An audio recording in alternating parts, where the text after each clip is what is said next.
दोस्तों नमस्कार। Colonel Ajay CO Ajay astro money group first global astro finance digital channel से आपसे मुखातिब होता हूं। आज 15 मई सन 2025 गुरुवार। दोस्तों आज के एपिसोड में हम चर्चा करेंगे इलायची के बारे में। गौरतलब है कि इलायची की तेजी मंदी और विशेष रिसर्च रिपोर्ट हम समय समय पर आप तक पहुंचाते हैं। साथ साथ जो भी हमारे वो महानुभाव जिन्होंने हमारी रिसर्च प्रोजेक्ट्स में सहयोग किया है उसको हम उन सभी को हम लोग अग्रिम रिसर्च रिपोर्ट लगातार प्रेषित करते रहते हैं। जानिए छोटी इलायची के ऊपर कुछ महत्वपूर्ण अपडेट।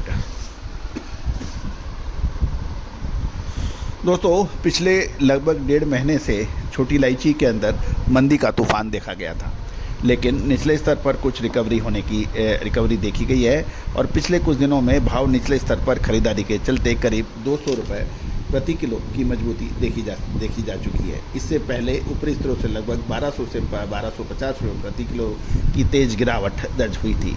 यदि हम दक्षिण भारत के नीलामी सेंटर्स के ऊपर देखें मसाला बोर्ड द्वारा, तो कल 14 मई को इलायची औसत कीमत 2166 से 2212 रुपये प्रति किलो रही, जबकि पिछले सत्र के औसत भाव 2104 रुपये प्रति किलो था, जो ये बढ़कर 2166 हुए हैं।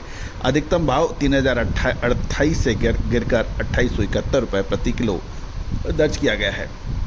नीलामी में आवक बढ़कर 82,200 किलो की हो गई है, जो पिछले सत्र 52,992 किलो से काफ़ी अधिक रही। ये बढ़ोतरी मुख्य रूप से 2 नीलामी केंद्रों पर हुई बिक्री से आई। बेहतर आवक के कारण बाजार में ऑफटैक भी बढ़कर 78,984 किलो पहुंच गया, यानी आवक 82,200 किलो थी। इसमें से 78,984 किलो की बिक्री हुई, जो पिछले सत्र में 49,950 किलो थी। ऑफटैक का प्रतिशत भी सुधरकर 96.1% रहा, जो पिछले सत्र में 94.3% था। इस दौरान कुल बिके लॉट की संख्या भी 288 से बढ़कर 300 हो गई है।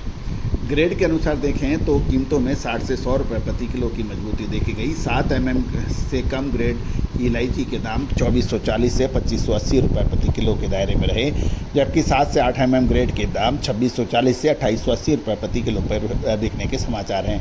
जो प्रीमियम ग्रेड है 8 mm से या उससे ऊपर, उसकी कीमत 2900 से 3060 रुपये प्रति किलो दर्ज हुई है। गौरतलब है कि इस समय खरीदार और बिकवाल दोनों ही अतिरिक्त सावधानी रख रहे हैं, क्योंकि कुछ विशेष शहर जैसे रायपुर और ग्वालियर के अंदर इलायची के कारोबार में बहुत से व्यापारियों को बड़ा नुकसान हुआ। जिन्होंने माल बेच दिया था एडवांस में, उनकी डिलीवरी लोगों ने नहीं उठाई, जो कुछ पार्टियां डिफ़ॉल्ट भी हुई हैं, और कुल मिलाकर ग्वालियर और रायपुर जैसे बड़े सेंटर्स के अंदर काफ़ी परेशानियां मसाले के व्यापारियों ने उठाई। दोस्तों ये हमेशा कहा जाता है कि मसालों का व्यापारी राजा कहलाता है, लेकिन इतने समय पे यदि मुनाफा वसूल नहीं किया और वो मंदी की या उसकी सुनामी में जद में आ जाता है, तो फिर उसका पूरा व्यापार पानी पानी हो जाता है। उस टाइम कोई उसकी मदद नहीं कर सकता। इसलिए कहा जाता है कि उतनी चादर पाँव फैलाइए जितनी आपकी चादर है। जितनी आपकी क्षमता है उससे कम काम करें तो आप बेहतर रहता है। यदि आपकी क्षमता 4 रोटी खाने की है और आपने 3 खाई हुई है, तो आपका शरीर हमेशा स्वस्थ रहेगा।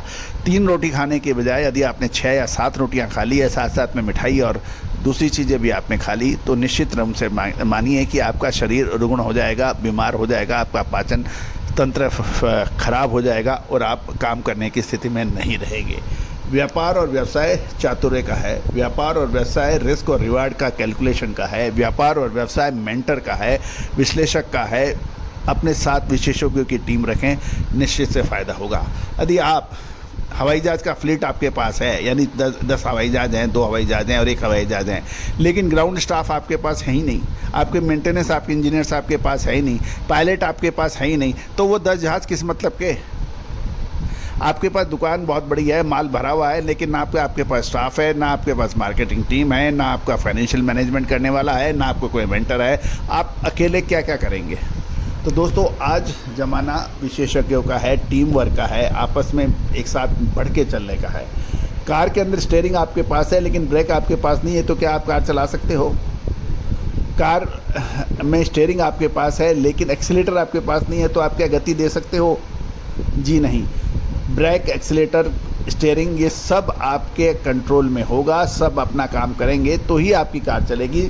उसी तरह से वित्तीय स्थिति, प्रबंधन, मार्केटिंग और विशेषज्ञों की टीम कब खरीदना कब बेचना है। जब ये सब आपके साथ होगी तो आपकी गाड़ी 120-180 तक की स्पीड पर दौड़ेगी, वरना 10 की स्पीड में भी दिक्कत आ जाएगी। तो आज ही संपर्क करें यदि आप विशेषज्ञों की रिसर्च लेना चाहते हैं, बात करना चाहते हैं। नंबर स्क्रीन पे दिए हुए हैं।